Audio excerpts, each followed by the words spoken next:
If you enjoy our content and think this is important material, the best compliment you can pay is by sharing this with your friends and family.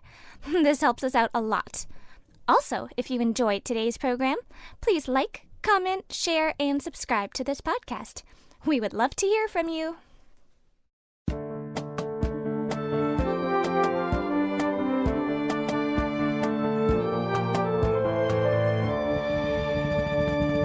The Truth in My Days podcast is sponsored by the Truth in My Days ministry. Welcome to the Truth in My Days podcast, where we defend the Word of God against the challenges of men. Hello, today we have Sonia interviewing John about textual criticism. This is the field of study through which we can know the original text of the New Testament. We are continuing from the previous episode today.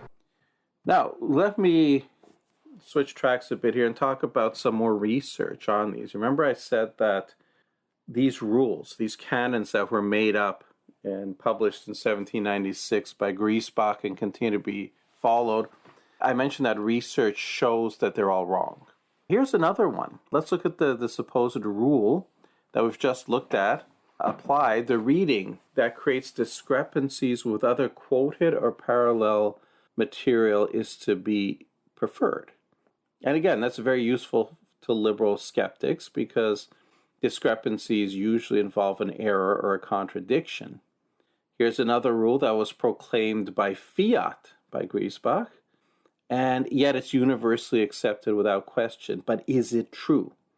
Well, here's another one that for a long time was not studied, but since then has been studied. And what they've done, what these scholars have done, is look at so-called singular readings in the manuscripts. What's that? Singular readings are variants that you find only in one manuscript. And they're not ones that have gotten in other manuscripts. Now, they could be in other manuscripts that are no longer around, but they are singular in that they're only found in one manuscript of which we know, so we can be reasonably sure that the scribe made that change. If we don't find anywhere else but only in his, the most reasonable assumption is he made the change. Now, that may not always be the case, but with so many examples, we would think that, yes, there's certainly a statistically significant number of them. The scribe made that change himself. Now, the idea of the canon is that the scribe would come across a mistake or a discrepancy in the original text, and he would change it. The mistake makes a difficulty. For example, the one we just looked at, it's a difficulty if Jesus seems to be denying his deity, and therefore they would change it to remove the difficulty. Yeah, so that's a deliberate change. When you're talking about the studies looking at singular readings such that it's most likely that the scribe made the change, are you talking about deliberate changes or accidental changes? Well, according to the canon, they're deliberate. The scribe sees the mistake. He's worried about the mistake. The one we looked at, he believes Jesus is deity. This reading makes it look like he's not deity, so he changes it. It's deliberate. Remember, this is the linchpin of mainstream textual criticism, that scribes took it upon themselves to change Holy Writ for whatever reason. In this case, the reason is to get rid of mistakes. Okay, so what do these singular readings show? Well, that's very interesting. Peter Head sums up some of these studies. Another scholar named Andrew Wilson. Peter Head looked at over 2,000 singular readings. Now remember, the singular readings, they're made by the scribes, so they're supposed to make the reading easier, not harder. A random change would tend to make it harder, or even nonsensical. But if the scribe is changing it deliberately to make it easier, then it should make it easier. More in keeping with today's Christian doctrine, for example. Or if he sees a mistake in geography. We looked at that one where the critical text has Jesus preaching in the synagogues in Judea. In a few manuscripts where the overwhelming majority of manuscripts have him preaching in the synagogues of Galilee, and we know that is where he was from the context. And so they will pick the Judea as the original because that's a mistake, and the scribe then would take it upon himself to change that to Galilee, to fix the mistake. So when these singular readings, they're made by the scribe, because of this canon, we should expect to see a significant number where the reading becomes easier. But what do we see? What do we see? Very good question. Peter Head, his study, he looked at over 2,000 singular readings, and it showed a ratio of over 200 harder readings to about 10 easier readings. 95% of these singular readings were harder.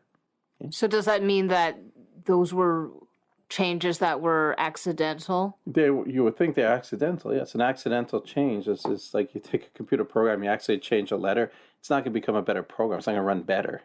It's going to lose functionality or even crash.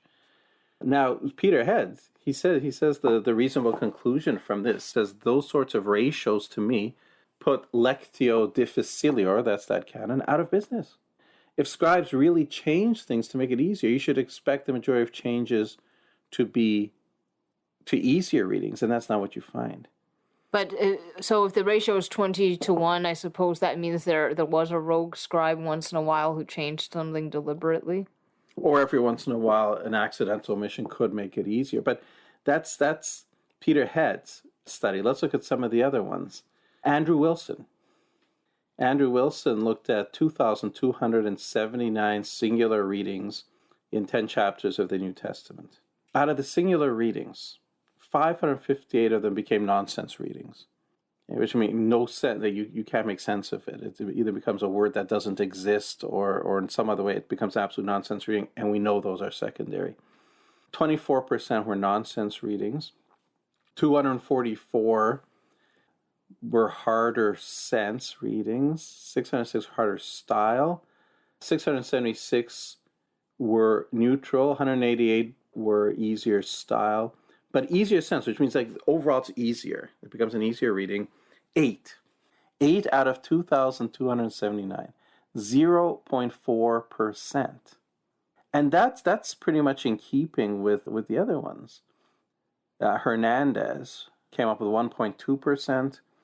Royce, we talked about him before, looked at 1,125 singular readings. 9 were improvements, 0.8%. Caldwell found 0.5%. Another study by Head, and that was a small one, he looked at 77 of them, but zero were improvements, so 0%. So across the board, you're seeing hard evidence that this claim that scribes change things to make the reading easier is absolutely demolished by the facts on the ground. Now, there's some where they say that the variant, the singular reading, has an easier style, and that percentage is a little bit higher. In the case of Head's first study, he came up with 8% that are easier style.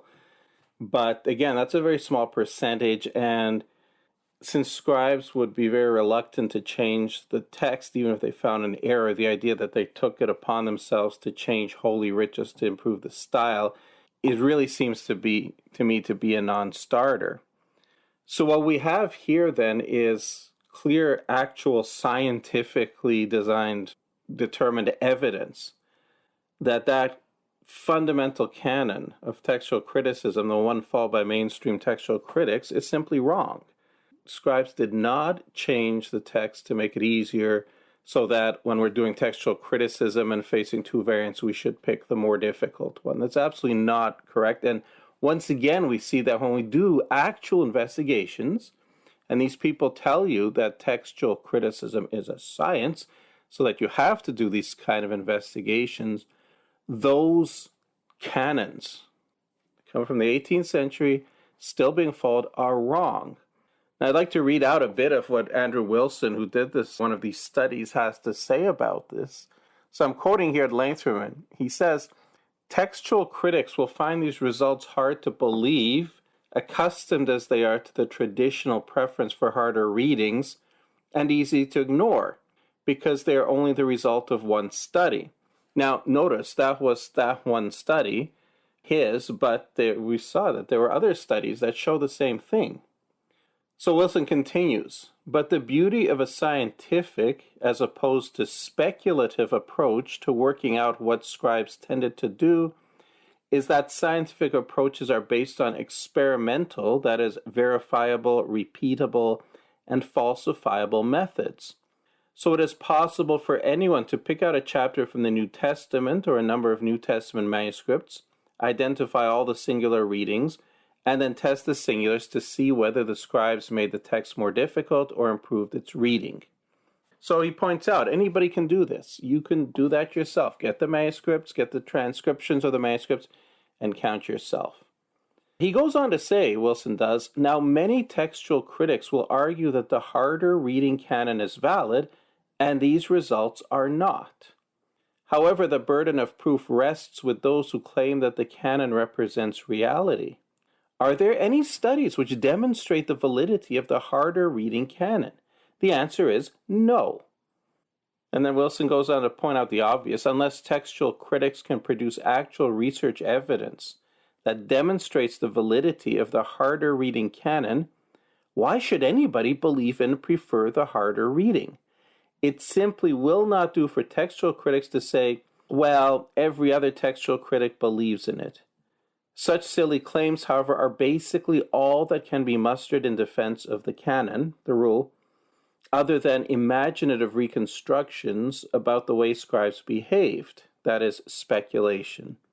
So on the basis of these studies, Wilson is saying the same thing that we've been saying for quite some time. The studies, which need to be done and have been done, show that the canons are wrong.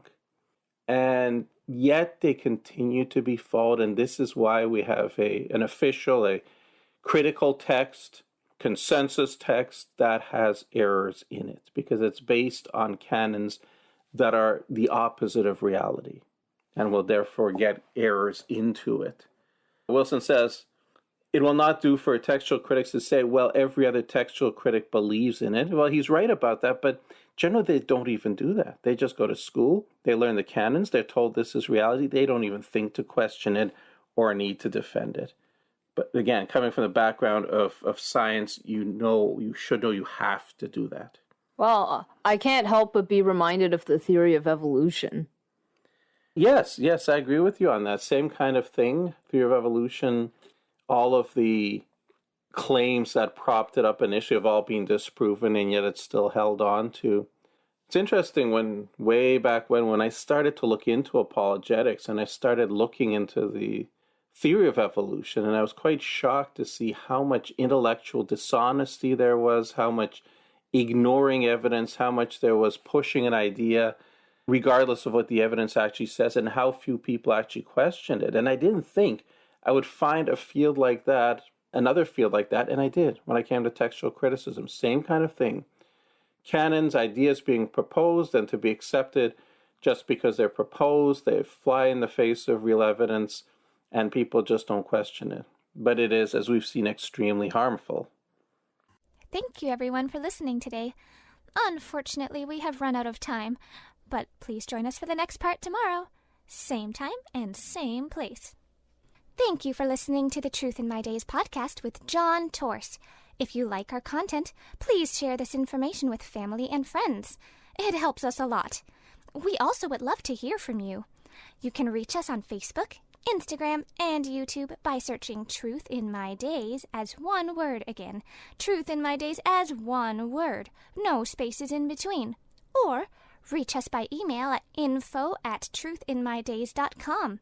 You may also visit our website for more comprehensive material and to learn more about our ministry. Our website is truthinmydays.com. Thank you.